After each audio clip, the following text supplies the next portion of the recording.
Matan misalnya diterangkan zaman Matan penyembelian itu harus pakai bismillah. Kalimat harus ini harus dengan arti taruhan sah tidak sah, apa harus sebagai etika, apa harus sebagai supaya kebiasaan baik ini bertahan. Saya ulang lagi ya, misalnya Pak Arifin dawuh teng jenengan cung nak nyembelih pitik kudu maca bismillah.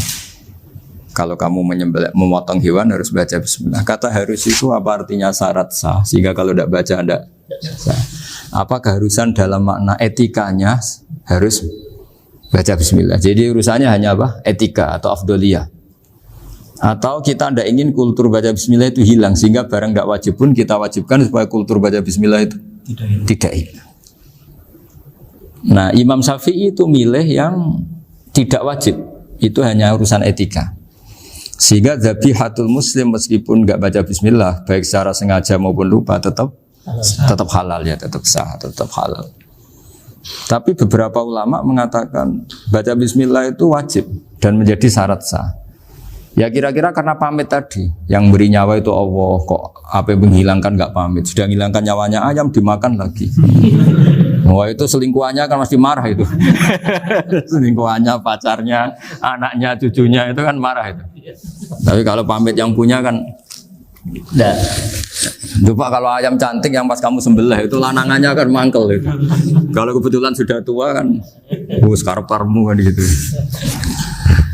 Jadi apa? Itu yang tahu Sarah. Saya ulang lagi, yang tahu Sarah, karena ini sudah jelimet. Sudah jeli, sehingga nggak ada kitab matan yang Indo kecuali disarai. Dulu ada kitab namanya Takrib karangannya Abi Suja, terus disarai kecil sekali oleh Fathul Qorib ya, oleh Ibnul Qasim Al-Huzi, terus disarai lagi oleh Bajuri. Jadinya Bajuri itu sudah sarhun ala sarhin warifin, sudah sarhun ala sarhin, bukan sarhun ala matnin tapi sarhun ala sarhin. Nah kenapa memang kita butuh itu? Saya ulang lagi, kita butuh itu. Nah, kenapa butuh? Ya karena mau tidak mau. Saya ulang lagi, mau tidak mau. Karena matan itu seperti itu. Misalnya matan cerita, yang dikatakan menyembelih itu apa? Ya nyembelih itu ya nyembelih. Nyembelih itu memotong hewan. Terus motongnya dari mana? Kalau kamu motong hewan dari mana coba? Dari belakang atau dari depan? Dari mana? Depan misalnya. Pertanyaannya, ketika dari depan itu paling penting terpotong al-hulkum wal mari misalnya. Yang satu majrur to'am, yang satu majrur ruh ya gitu, majrur nafas. Tapi andekan dari belakang gimana? Tapi tetap terpotong. Mulai ribet kan? Kalau kubu sebelah kan enak, pokoknya nggak sunah Rasul seperti itu, nggak mau debat. Tapi kita tidak, cara berpikir tidak gitu. Ini kan status hukumnya halal apa haram ketika ada orang motong hewan dari belakang. Nah, terus kita berdebat kan, mesti berdebat itu mau dibilang haram, nyatanya memenuhi syarat apa tadi pemotongan. Hukumnya kena, amarinya kena. Mau dibilang halal. Jangan-jangan pitiknya sudah pingsan, sudah mati karena dogrok-ogrok dari belakang. Nah, itu terus ulama debat. Nah, kan mungkin juga. Ya kan? Pitiknya sudah setengah kena corona, pingsan terus. Ya kan? Sudah pingsan terus digorok. Nah, seperti ini mau tidak mau kita harus detail. Detail artinya yang dikatakan menyembelih itu apa? Ya nanti tak bacakan tapi kita di Bajuriya sekaligus ijazah untuk jenengan semua. Saya tadi alhamdulillah ketemu Pak Arifin lama, nantikan panjang lebar tentang pentingnya ilmu. Yang dikatakan nyembelih adalah mematikan hewan yang hidup dengan kaifiyah syariah. Saya ulang lagi, mematikan hewan yang hidup dengan kaifiyah syariah.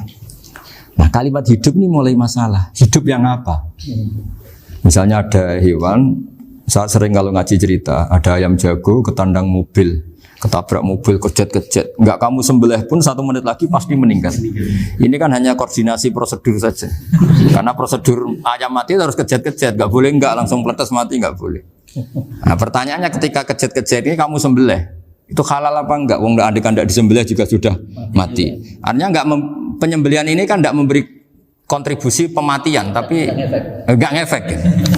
Makanya terus ada perdebatan. Ada hayatun mustaqirrah, ada hayatun ittiroriyah, ada harokatu masbuh. Itu kalau nggak sarah nggak bisa. Lalu pertanyaan nakalnya begini. Saya itu betul pernah ngalami itu. Wayam jago itu kan mahal, apalagi kalau Bangkok kan. Saya pas jalan-jalan sama anak saya, sama jalan-jalan mau ke pasar itu di pertolongan dua rumah. Gusti halal tuh orang, kadang tanya orang awam, halal kata saya. Gitu. Padahal andai kan tidak disembelih ya pasti mati. Suatu saat ada yang mengkonfirmasi lagi. Saya bilang kalau kiai ya tidak pantas makan ayam gitu, tapi kalau kamu tidak kiai ya pantas saja. Daripada rata halal lo geremeng eman kan ribet. Nah sebetulnya itu dalam mazhab Syafi'i itu tidak halal karena dia sudah tidak punya hayatun mustaqirrah. Karena tadi setengah menit lagi atau 1 menit lagi pasti mati. Kan dia belum mati karena koordinasi Israel saja tetap yang ngambil itu. Tetap kan nggak segampang itu kan, tetap prosedur apa? Jalankan SOP. SOP-nya harus ada. Nggak boleh mati selonang-selonang itu, nggak boleh. Tetap ada SOP kata Pak Arifin ada SOP. Dia kalau sama saya bisa guyon kalau. Nah, tapi misalnya nanti pertanyaan, tapi dalam mazhab Maliki itu diabaikan. Hayat mustaqirrah, hayat ittiroriyah, hayat itu diabaikan. Cara berpikir Imam Malik lebih matematis. Kalau nggak disembelih itu matinya berapa menit? 1 menit lagi. Gara-gara disembelih dia mati sekarang. Berarti eksekutornya ya peso itu. Ya berarti peso itu memenuhi kriteria mematikan sesuatu yang masih hidup, hewan yang hidup dengan cara syar'i. Jadi andai kan ada rapat malaikat, matinya karena apa coba? Karena peso apa karena kecelakaan? Karena peso. Ya kan? Karena kalau nggak tanpa peso nunggu 1 menit, gara-gara disembelih langsung terjadi sekarang. Nah karena hukum halal ini yang menarik dan menguntungkan. Di bab ini orang jadi Malikiyah semua. Mana maksudnya ya? Jadi kita ini sebetulnya Syafi'i pecundang gitu. Syafi'i partai politik. Jadi kalau sedang tidak menguntungkan ya kata siapa kita Syafi'i banget? Tidak juga itu. Ya, jadi karena tadi ya kalau pada level perdebatan ulama itu ada tadi ya, ada seperti itu, ada hayatun mustaqirrah, ada hayatun ittiroriyah, ada harokatul masbuh. Jadi tak baca ya supaya dapat barokahnya ulama ya. Jadi tak baca redaksinya ini di halaman, terus kitab ini saya tinggal sebagai amal saya, keluarga saya, sebagai penghormatan saya sama Habib Ali, Habib Qures, Habib Hussein semuanya, Pak Arifin dan Bismillahirrahmanirrahim. Wa'alam, ini halaman 562, ikutnya bab kitab Ahkamis Sayyidi wa Dzabai. Ya, jadi nanti yang mungkin kalau beda halaman cari di babnya kalau beda halaman cari di babnya. Karena kadang beda halaman Pak Arifin. Kalau cetak sekarang enggak. Beda. Iya, kadang beda juz orang. Kayak Ikhya sekarang tuh sampai 6 juz. Zaman kita ngaji kan 4 ya. Sekarang ada yang 6, ada yang ribet cetakan sekarang ya. Di atas ada 10. Satu Ikhya itu. Hurufnya dibesarin. Ikhya biar. Iya, ada yang sama. Karena ngerti ya, zaman akhir paling sudah agak buta huruf. Saya tuh dulu punya guru terakhum sudah sepuh. Itu baca gini nggak bisa, Pak. Jadi kalau di kelas harus dituliskan pakai spidol. Mulang Minhajul Abidin. Sudah sepuh sekali. Kalau ngajar itu nggak bisa jalan, udah pakai beca. Itu yang nulis agak kurang ajar. Nulis CDE binti pebar. Jadi kadang itu apa itu? Beliau masih semangat, tulisannya habis. Lo kok sentek jeng? Terus ya wes. Jadi nulisnya di HVS baru dulu. Udah cepat selesai. Iya. Nah kalau beliau pakai kitab sudah enggak berso itu. Anak-anak wah nulis sidik benang ber. Ribet. Saya ulang lagi ya. Jadi yang mau saya baca tadi itu logika fikih ya. Fikih itu berpikir ya. Di mana-mana namanya menyembelih itu apa? Dari hidup dimatikan dengan kaifiyah syariah. Kaifiyah syariah ini tidak boleh kamu nyontohkan harus disembelih, keliru juga. Karena untuk hewan yang berat atau hewan liar cukup dipanah asal ma'an harodama yang bisa ngalirkan apa? Darah. Jadi makanya saya umumkan bikefiatin syariah Pak Arifin kan tidak harus motong kan bentuknya. Kalau hewan liar kan atau sapi kurban liar kan, sapi kurban ucul liar kan boleh dipanah, boleh macam-macam. Nah kalau tembak bisa diperdebatkan karena ada unsur api Pak Arifin. Jadi bisa debat. Meskipun ada yang bilang boleh tapi bisa debat lagi kan? Karena ada unsur apa? Api Pak Arifin. Iya. Tapi ini saya cerita umumnya bikefiatin syariah. Nah karena kalimat hewan hidup, ada kalimat hidup. Hidup yang apa kan pertanyaannya? Hidup yang sudah kejet-kejet, misalnya sudah koma, sudah kena corona, disentak istrinya, itu. Apalagi ayamnya menyaksikan pasangannya diselingkuhi, wah itu sudah stroke itu dia. Nah itu. Makanya kalau orang suka macam-macam itu kayak ayam makanya itu. Saya baca ya. Bismillahirrahmanirrahim. Wa'lam annahu yujadu fi ibaratihim hayatun mustaqirrah, hayatun mustamirrah, harakatu madhbuh. Wa yuqalu aisyu madhbuhin. Wal farqu bainaha annal hayata al mustaqirrah yakunu ma'ha ibsarun bi ikhtiyarin wa nutqun bi ikhtiyarin wa harakatun ikhtiyariyah. Wal hayat al mustamirah ya allati tastamiru ila khurujir ruh minal jasad. Wa harakatul masbuh ya allati la yabqa maha ibsarun bi ikhtiyarin wala nutqun bi ikhtiyarin wala harakatu ikhtiyariyah. Bal yakun maha ibsar wa nutqun wa harakatun ibtirariyah ini. Wa ba'duhum farraqa bainahuma. Sampai saat terus ini. Jadi ini perbedaan-perbedaan pandangan ulama. Nah, Imam Malik itu mengabaikan semua istilah itu. Sing penting pas mbok sembelih iku kecelok urip, cara wong Jawa iku kecelok urip. Cek hayat mustaqirrah, cek ittirariyah, cek harakatu masbuh, pokoknya kecelok urip. Ane kecelok urip bisa dibilang masih hidup. Karena kalau bisa dibilang masih hidup, kamu sembelih tetap nanti rapat malaikat kira-kira gitu. Ini matinya karena apa? Karena kecelakaan. Oh, kalau kecelakaan 1 menit lagi matinya dong. Tapi kan matinya sekarang ya karena disembelih. Nah tadi saya bilang sebenarnya mazhab Syafi'i itu tidak seperti itu. Karena Imam Malik menghalalkan, biasanya penggemarnya lebih banyak. Di bab bongso halal itu kan penggemarnya masih banyak. Tapi ya sudahlah, itu masih ahli sunnah karena salah satu dari mazhab 4. Tapi logikanya juga masuk.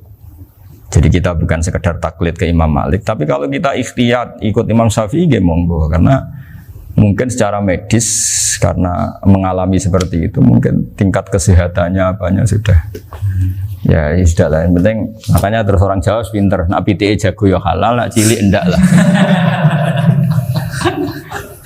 Itu kan ibarat perdebatan antara kepiting sama yuyu. Yang menghalalkan kepiting itu mengharamkan yuyu. Tahu yuyu yang kecil di sawah ya? Tak tanya, kenapa yuyu halal? Karena amfibi Gus, bisa hidup di dua alam. Memangnya kepiting enggak? Oh beda. Ternyata beda maksudnya. Eman Gus kalau haram. Eman kan, kalau yuyu haram kan nggak ngefek kan, kecil. Ini mufti kok. Oh, udah kadang halal, udah kadang makan selama ini. Iya, selama ini udah kadang makan itu. Makanya banyak kiai yang mengharamkan kepiting sebetulnya, tapi minoritas kan. Tapi yang mengharamkan yuyu mayoritas, wong kecil aja. Jadi kita ribet ikut siapa? Gitu. Kata siapa ahli fikih gak mikir untung rugi. Makanya saya ini bingung, jadi saya ini kan kiai ya, kiai betul, susah kadang jadi kiai. Sebagian guru saya itu mengharamkan kepiting. Nah kalau kayak dolan di daerah Juwono Mas Nafis, daerah itu, penghormatan tertinggi santri itu kalau nyugoi kiainya kepiting karena itu makanan termahal. Bingung kan dia? Mau tidak makan itu kayaknya dipersiapkan betul Pak Rifan. Udah ada effort ya. Warna nyari yang mahal kan. Mau makan itu sebagian guru kita mengharamkan. Akhirnya ya ada darurat tadi. Makan sekadarnya. Kalau saya habis 3 pasti israf. Kalau habis 1 prosedur hormat yang nyugui. Itu susahnya jadi kiai. Kalau kamu kan tidak kiai, mumpung gratis. Enaknya gak jadi kiai kan itu Mas. Pertimbangannya mumpung gratis. Sudah gitu masih mun dibutuh mawon, makai dibutuh mawon. Oh, digawa tenan. Tapi sebetulnya ada sisi naif dari yang bilang halal tadi. Ketika yang bilang hal naif itu versinya, tapi ya nggak apa-apa, semoga dimaafkan Allah. Naifnya tadi, tapi saya tidak tapi itu masalah khilafiyah ya. Semoga yang mengatakan halal juga benar, karena punya perhitungan iman tadi. Tapi yang bilang halal itu tak tanya, Yuyu itu halal apa haram? Lucunya jawab haram semua. Yuyu bahasa Indonesia nggak ada kayaknya. Tidak tahu juga saya apa. Yang penting paham tapi yang kecil itu. Itu kalau diharamkan nggak ada yang protes ya? Nggak ada. Tapi kalau kepiting? Ini pakai model apa? Coba Pak. Kalau alasannya amfibi, Yuyu sama kepiting sama enggak? Kalau alasannya amfibi, hidup di dua alam. Sama-sama. Sama-sama. Kenapa kepiting jadi halal? Lebih bernilai. Ini juga mufti model baru. Mungkin muftinya menghalalkan itu. Iya makanya itu. Kan jadi kayak tadi ayam jago tadi orangnya tak tanya akhirnya. Andekan yang kecelakaan itu ayam kecil. Kamu tanya saya enggak? Ya enggak, terus langsung tak buang. Kan langsung dibuang. Berhubung ayam besar. Eman kan. Tapi nurani aja sebetulnya protes. Nyembelih klek-klek. Kadang kan apa kejat-kejat itu sudah tunggu SOP dari Pak. Ya tapi apapun itu ini ilmu harus didengar ya supaya sampean tahu ya, ada hayat mustaqirroh, ada hayat mustamirroh, ada hayat ittiroriyah, paling enggak kita ngerti lah. Karena nanti di bab B, ya nyun sewu di bab apa? B. Itu ya nanti nggak sahnya karena apa? Tidak mutamawal. Misalnya saya punya utang sama Pak Arifin ayam jago, tak bayar dengan jago yang mengalami kehidupan sudah seperti itu, kan tidak sah. Meskipun itu hidup tapi sudah tidak hayat yang mustamirroh, tidak normal. Jadi ilmu itu apapun tidak cocok kita karena beda mazhab misalnya, tetap sebagai apa? Ilmu. Jadi jangan pernah anti ilmu meskipun kita tidak cocok. Dulu saya itu heran sama Abu Hanifah karena membolehkan merujuk wakaf. Wakaf itu kan nggak boleh ditarik kembali dalam mazhab Syafi'i dan hampir semua ulama bilang gitu. Tapi kalau kata Abu Hanifah, jika nazir yang nerima itu tidak sesuai rencana kita, keinginan kita, itu boleh narik kembali. Fa innal waqfa atiyatun makhdoh, kata beliau. Wakaf itu ya pemberian normal saja. Suatu saat ada peristiwa gini Pak Arifin ya, ada orang kaya raya mewakafkan tanah itu senilai kalau nggak salah itu 60 miliar. Singkat cerita beliau bermain apa gitu, bisnis apa itu bangkrut. Kemudian itu belum disertifikatkan wakaf. Kemudian nggak ada yang disawang coro Jawa, nggak ada yang dilihat, terus mau dibeli sama nyuwun sewu sampai yang mau beli yang mampu itu non muslim. Singkat cerita ada orang kaya muslim yang mau beli itu tapi ada problem karena itu wakaf. Tapi kalau nggak dibeli itu malah dibeli non muslim. Tanya saya, akhirnya saya jawab nggak apa-apa dibeli saja. Ngikuti mazhab Abu Hanifah. Karena kalau mazhab Syafi'i itu nggak sah semua pembeliannya. Tapi apa artinya mazhab kalau kita berpikir nggak sah tapi yang jual melakukan? Nah itu yang nggak dipikirkan oleh orang-orang fikih yang di Menara Gading. Apa gunanya kita bilang nggak sah, tapi yang punya tanah tadi tetap menjual. Karena tidak mengindahkan hukum itu, mau apa? Makanya saya bilang bagi tentang Gus itu nggak ada kaulnya dalam adab Syafi'i. Saya bilang kamu mengharamkan itu tidak ada gunanya karena itu tetap dilakukan. Jadi kita pertimbangannya ndak itu, daripada dikuasai situ mendingan kita. Betul. Nah itu sisi-sisi fikih. Makanya ini kita ngaji fikih ndak segampang itu memberi fatwa karena pertimbangannya banyak Pak. Ndak hitam putih gitu maksud saya, ini cerita. Jadi nanti kamu ngerti. Jadi mau apa coba? Itu kan ibarat gini. Hukumnya kita ngajar perempuan itu masalah sebetulnya secara karena itu ajnabiyah. Tapi fikih mentoleransi li ajli ta'lim karena untuk belajar enggak apa-apa. Kalau sudah jadi fakta itu ribet. Dia maunya belajar sama kamu dan sekali kamu tidak mau belajar ke yang lain yang potensi menyesatkan. Jadi fikihnya bukan masalah nazar lagi, sudah penyelamatan. Ribet kan kalau sudah begitu. Saya punya kenangan yang menurut saya itu harus jadi trauma. Siapapun harus jadi trauma. Ini cerita sedikit. Ini masih ngaji fikih, pertimbangan. Ada orang itu sangat khusyuk, Pak. Sangat khusyuknya di rumahnya Pak Wafa itu nggak ada TV, nggak ada motor, nggak ada apa saja. Ketika anaknya berkembang agak dewasa, itu pertama naik motor, itu ya utang jasa sama kawan-kawannya. Pertama dia ngelihat nikmati TV ya dari kawan-kawannya. Corong Jawa mbek tanggane lah. Padahal orang tuanya ini protektif justru karena banyak tanggane sing nggak pati Islami lah. Ya mereka orang Islam tapi ya nggak sholat, nggak apa. Singkat cerita orang tuanya ini datang ke rumah sana nangis, nangis Gus. Sekarang saya ikrar bahwa mazhab abah jenengan Kiai Nur Salim, bapak saya itu mazhab jenengan itu lebih hebat timbang mazhab kula. Nangis dia. Dulu saya itu agak menyalahkan Kiai Nur Salim jenengan karena longgar di rumah ada TV ada motor. Terus dia cerita. Nah karena anaknya ini pertama bisa naik motor, untuk anak ABG ini kan jasa yang luar biasa. Karena dia butuh sekali bisa naik motor, dipinjemin. Akhirnya walhasil anaknya ini yang saya merantau ke Jakarta kemana, akhirnya lam yusolli wa lam yasum. Padahal anaknya ya kiai kampung. Terus tak ceritain. Terus akhirnya dia tanya, kenapa sih Gus jenengan sama abah kok longgar gitu sama anak? Terus tak ceritain gini Pak Arifin. Menurut ilmu al-insan abdul ihsan, manusia itu budaknya kebaikan. Karena utang jasanya sama anak ini, ya dia akan ainut anak ini. Sementara kenangannya mbek jenengan mbok amui. Tidak boleh. Dia baru ngakui ya Gus saya itu nyun sewu hanya khusyuk tapi kurang ilmu. Tadi dia hanya berdasar khusyuk. Bocah kok main delok TV kan pikirannya hanya gitu. Ini cerita ilmu, saya bukan menjustifikasi manapun, ini kan cerita ilmu Pak Arifin ya. Jadi semuanya itu ada hitung-hitungannya. Coba kalau kita terlalu stakung be anak pertama naik motor jasanya orang nggak sholat ya, pertama roh TV jasanya orang nggak sholat. Coba terikatnya anak ini sama kita apa sama orang itu? Sama orang itu. Bayangkan kalau umur ABG, kalau umur sak pari pun Pak Wafa ini nafsu astagfirullah kan. Gue job tua nome orang. Gaya tok, bareng tua udah khusus gue gaya tok. Aslinya namanya bodoh. Ya saya sama semua. Cuma saya kan lebih jujur dari biasa. Jadi orang itu harus ngitung gitu. Itu kenapa Mbah Mun tuh kayak alim alama. Setahu saya dalamnya ada TV. Putra-putra ini lihat TV. Meskipun kita tidak mungkiri negatifnya TV, kita nggak mungkiri Pak Arifin ya. Tapi tadi ketika anak-anak ABG itu pertama lihat TV jasanya tonggoni. Kalau kebetulan tanggane wong soleh nggak masalah ya. Kalau enggak, itu nangis ke rumah saya itu ya. Nyesel dia.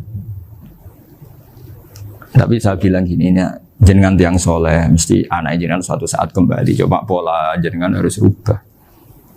Ini hebatnya Nabi. Ketika Sayyidah Aisyah masih kecil, minta diperlihatkan Li'bul Habasyah. Itu ya diturutin kan masyhur itu. Kayak apa Nabi? Karena kalau nggak diturutin, pasti Sayyidah Aisyah akan ngidolakan mainan yang lain yang di luaran sana malah. Itu karena Nabi punya kearifan tadi. Jadi ini kan ilmu, lagi-lagi ilmu. Jadi yang semua itu harus dibaca dengan ilmu. Makanya kata Nabi, ad-dunya mal'unatun mal'unun fiha illa dzikrawah wa ma'alahu aw aliman aw muta'alliman. Karena dunia ini hanya bisa dibaca dengan ilmu. Yang diridai Allah maksudnya hanya bisa saya itu banyak kenal menteri, kenal pejabat. Tapi saya tidak pernah melihat itu sebagai pejabat. Melihatnya itu orang yang ingin belajar agama. Karena sekali salah melihat, yang hidup itu tamaknya Pak Arifin. Yang hidup kan tamaknya. Saya kenal orang kaya kok melihat kayanya, yang hidup itu tamaknya. Ingin dapat ini, dapat. Tapi kalau melihat itu sebagai hamba Allah yang ingin belajar, insya Allah kita selamat dari tamak. Meskipun kita ya manusia tidak sempurna. Setidaknya ketika dia lomo atau tidak lomo, nyalami template apa tidak ngefek karena kita melihat ini mau belajar. Tapi kalau kamu didorong tamak, katanya orang kaya ternyata nggak tahu haknya kiai, ribet kan? Ribet. Ya kalau kamu punya santri cantik ya lihat itu sebagai santri kamu. Jangan melihat ini mau nggak sama saya, kalau enggak ya wah, ya ribet kalau gitu. Ini anak-anak muda harus dilatih ikhlas, baru bahaya ini santri-santri sampean kalau nggak dilatih ikhlas ini bahaya. Karena ini belum punya penggemar pejabat, paling ya anak-anak yang ya tadi ABG. Jadi lah Sarah kembali lagi Sarah itu membicarakan itu detail. Jadi ya makanya kenapa orang mati yang lahir langsung meninggal itu nggak wajib disolati. Ya, alasannya fikih ya lucu. Karena dikatakan sholat mayit di mana-mana mayit itu sabakohu hayatun. Di mana-mana namanya mati itu terdahului oleh hidup. Nah ini nggak pernah hidup langsung mati. Jadi fikih itu ya kadang lucu. Ya gitu aja alasannya. Kamu nyolati apa? Mayit. Kenapa kok mayit? Jadi mayit itu namanya mayit Orang mati. Orang mati artinya pernah Pernah hidup. hidup. Lah itu sarah. Jadi ketika matan hanya cerita wasiktu alladzi lam yastahila, enggak pernah nangis, kayak lam yusalla alaih. Sarah bilang mergo ora tahu urip. Kalau enggak pernah hidup berarti enggak bisa dikatakan mati. Iya. Kayak sampean miskin itu kan enggak bisa dikatakan bangkrut. Ya ya miskin aja gitu loh. Kan gitu ya. Karena nggak pernah kaya. Enggak udah kaya. Kayak Mas Nafis nggak bisa dikatakan, oh itu Qurannya lupa gimana? Nggak pernah hafal kalau. Jadi yang dikatakan lupa itu pernah hafal. Nggak lupa nggak apa, Gus Qurannya lupa, gaya nggak pernah hafal kok bilang apa? Lupa gitu. Nggak boleh Pak Wafa bilang saya ini bangkrut apa? Nggak pernah kaya kok bangkrut. Jadi semua itu ada aturannya itu. Nah itu sarah, lagi-lagi sarah. Jadi kita kan banyak yang syarhun ala syarhin. Jadi kayak kitab takrib itu disarai Fathul Qorib. Jadi Fathul Qorib itu sudah sarah. Disarai lagi Bajuri. Nah, itu termasuk cerita itu ya. Cerita-cerita. Bismillahirrahmanirrahim. Ya, wa yakunu qad dzukira daf'atan wahidatan la fi daf'ataini. Islam tujad al hayat al mustaqira inda daf'atisaniyah. Amma idza wujidat al hayat al mustaqira inda daf'asaniyah fayakhilu al masbuhu aidan. Fasartu wujudul hayat al mustaqira fi ibtida'il wati akhir marrah. Wa makharu dzalika inda tulil fasli wa illa fala rafa'a sikina wa ada fawran aw alqaha liqawniyaka latan wa akhadha ghairaha fawran aw saqatat minhu wa akhadha ghairu halan aw qallaba wa qata abiyama bagi hal al masbuh. Jadi ini masalah sarah. Sarah itu sudah detail. Misalnya gini, kamu motong ayam. Motong ayam harus sekaligus shred jadi. Jangan sampai nyuwun sewu dua kali. Jangan-jangan misalnya gini, ayam tak potong pas ke kiri separuh. Ya, ke kiri separuh apa hulkumnya. Pak Arifin datang, Assalamualaikum Gus Pak, waalaikumsalam, terus santai jagungan dulu. Jagungan sampai besoknya itu enggak meneruskan. Bareng-bareng malah salam, ingat lagi ayam saya ini. Ketika saya meneruskan ini, potensi ayam ini sudah mati atau sudah hidup yang ini masih mazhab Syafi'i loh ya. Atau sudah hidup yang sudah tidak normal. Artinya apa? Penyembelian kedua yang mengeksekusi tadi sebenarnya ngisusi barang mati. Yang penyembelian pertama tidak bisa dikatakan penyembelian karena tidak sampai mati. Penyembelian kedua berstatus setengah mati. Nah, kalau seperti itu maka haram.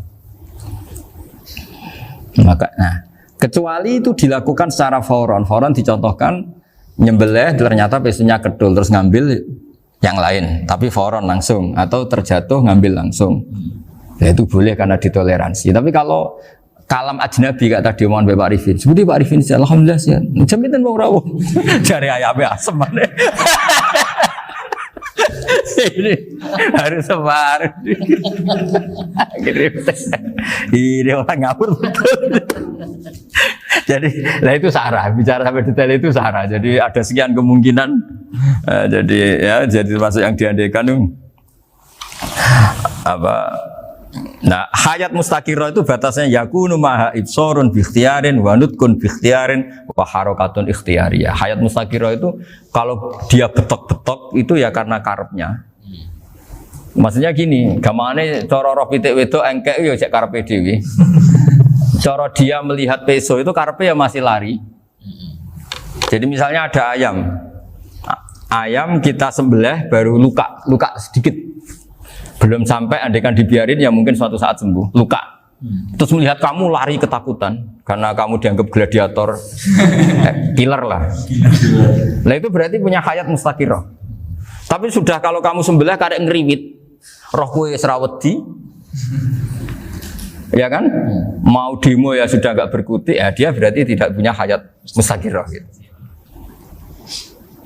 Ya batasannya itu Joro. Nah. Dalam mazhab Syafi'i, syarat sahnya penyembelihan harus hewan itu punya hayat mustaqirah.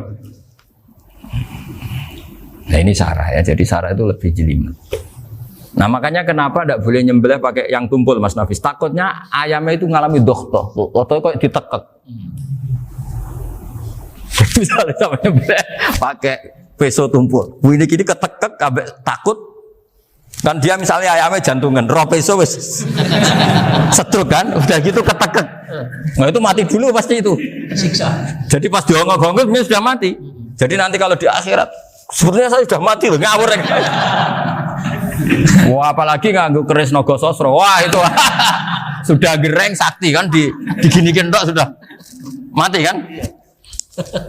Makanya bahaya nyembelih pakai keris-keris sakti karena sebelum terpotong sudah mati saking saktinya apa? Keris itu misalnya gitu. Baru nempel. Makanya nanti suatu saat ada pertanyaan ini, boleh enggak nyembelih ayam orang yang rainya itu sangat? Wah, itu haram. Kena. Oh, itu mesti mati dulu. Kumisen tatonan apa? Ya bodoh. Iya kayak algojo. Ayamnya jenis apa? Stroke ya? Jenis penakut. Pas mau disembelih, tidak mati. Jadi hati-hati ya nyembelih ayam. Jadi kalau orang kampung Pak Arifin ya, orang kampung mudin kampung. Mungkin kalau orang kota sudah nyuwun sewu nggak peduli. Kalau orang kampung itu apa itu Pak Arifin? Kalau nyembelih jago itu sampai apa itu? Ilatnya dikeluarin dulu. Oh iya. Apa ya? Iya, karena takutnya katanya beberapa yang kaget itu kelek apa? Ketelan. Iya ketelan ya. Ya itu ya ada kearifan gitu, tapi ya terlalu ya menyiksa ayam. Tapi memang potensi katanya Pak Arif. Katanya yang ahli-ahli itu ya. Jadi kalau dia jago ya mau disembelih, saking takutnya itu. Kalau orang Jawa kalau takut kan yang ngelek idu ya. Orang Jawa loh ya. Itu kalau orang takut kan kadang apa kayak. Nah ayam itu nak ketakut. Kadang ininya terus apa? Lidahnya masuk. Akhirnya pas disembelih ini nggak kena. Nah, makanya terus banyak mudin yang punya ikhtiar tadi. Pernah lihat apa yang ayam jago itu? Ilatnya dikeluarin.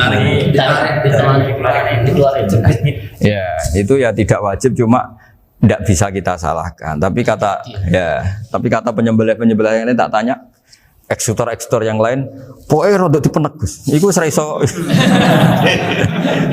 Saya belum pernah nyembelih ayam karena ini kan selain nggak profesi saya juga nggak mentolonan saya. Tapi ini beberapa kefiah ya, yang penting kita tahu ilmunya. Yang paling pokok itu qatul khulqum wal mari. Ya kira-kira dalan sing digo nafas sama digo makanan tadi. Ya tapi itu tadi caranya semua itu harus mengalami atau masih punya hayatun mustaqirah. Nah, takutnya dalam konteks nyembelih yang apa tadi? Saya bilang separuh tadi. Itu jamnya normal enggak? Itu sudah jam 11 ini. 10. Oh, jam mati almarhum itu. Itu enggak halal disembelih itu sudah maitah ya. 10:14 kan. Iya. Ya makanya saya bingung ya jam. Ya jadi itu Pak Wafa ya, pentingnya sarah itu seperti itu. Matan itu kan asal nyembelih saja, tapi di sarah diterangkan jangan hanya nyembelih, yang disembelih harus ada hayatun mustaqirah, karena dikatakan penyembelihan adalah menghilangkan nyawa dengan cara yang syar'i. Nah, kalau nyawanya saja sudah hilang bukan nyembelih gitu. Nah potensi itu ada ketika jago kamu sembelih pakai yang tumpul. Ini ada dokhtoh. Loh, hewan itu juga kayak manusia loh, karena punya hati. Ketika takut bisa saja mati. Nah, takutnya ulama kan ini ngalami dokhtoh. Kayak orang ditekek kan mati kan, ditekek kaget. Contoh gampang gini, orang ditekek perempuan kemungkinan mati itu kecil, karena murni hanya ngalami pernafasan. Tapi nak ditekek wong guaga tatonan kan terus dua reaksi tubuh. Takut sama nggak bisa bernafas itu kan lebih cepat apa? Mati. Kira-kira kan gitu. Lah ini sudah takut dongok-dongok itu kan nyiksa. Saya sering ketemu orang yang ahli nyari ular, nyari apa. Itu ya gitu. Filosofinya sama seperti orang perang. Harus bikin takut. Iku kewan Gus nak disewentak, iku telelekan, jadi telelekan iku apa Pak Anda bicara bahasa Batawi ini? Orang kaget terus terpaku itu. Teorinya Khalid bin Walid kan gitu. Kalau perang supaya musuh takut. Kamu tahu kami siapa? Gertak gitu. Ayat jina biqaumin yuhibbunal mauta kama tuhibbunal hayat. Kita ini bawa pasukan yang mereka mencintai mati kayak kalian mencintai hidup. Pasukan kami ini darwis, berani modar ya wis gitu. Kira-kira gitu kalau bahasa Jawa itu. Gertak mati. Berani mati. Akhirnya musuhnya kan nah, di antara syaratnya perang kan gitu, harus bikin musuh itu takut, gemeter. Nah istilah lelekan itu gampang gitu loh. Lelekan itu pokoknya tadi loh Pak Arifin, kepaku tadi. Nah, agak berkutik. Paham ya? Nah jangan-jangan ayam yang kita sembelih mau wis wedi dongok-dongok mati duluan gitu. Nah makanya terus kata musannaf kalau bisa itu wa yakunu madzukira bidafatin wahidah. Kalau itu usahakan sekali jadi. Tapi itu bukan berarti syarat sahnya harus sekali jadi. Kira-kira karena tadi gak kebayang kan kalau baru separuh tak Assalamualaikum Gus Pak, waalaikumsalam Pak Arifin, sebuti kabarin. Baru itu terus ingat diteruskan lagi. Kemungkinan ini sudah mati apa? Nah makanya ya tapi lagi-lagi ini sarah ya tak baca Bismillahirrahmanirrahim wa yakunu qad umadzukira daf'atan wahidatan la fi daf'ataini fa innahu yahrumul masbuh hina itu. Kalau 2 kali, tapi 2 kali maksudnya yang 1 kali ini mengakibatkan kematian. Dikatakan penyembelian belum sempurna, dikatakan hidup toh nanti pasti mati, berarti tidak mengalami hayatun mustaqirrah. Paham ya? Jadi ini semoga dapat barokah dari para ulama. Jadi saya mohon nanti Pak Wafa, Pak Muntaha, teman-teman jangan hanya baca matan ya. Pada level alim itu harus baca syarah karena matan itu nyuwun sewu tidak cukup untuk menjawab sekian kemungkinan. Nah syarah itu sono fardul masalah. Ya Pak Arifin ya mengandekan masalah meskipun belum terjadi ya pengandaian sehingga nanti kalau terjadi kalau militer itu apa? A, B ya? Alternatif gimana? Kalau strategi itu kalau ada sekian A, B, C. Kalau A gagal B sudah siap mau militer. Jadi kalau masuk surga pintu 1 nggak bisa itu kedua lewat teras Gus. Ini sembrono. Bagi Al-Fatihah.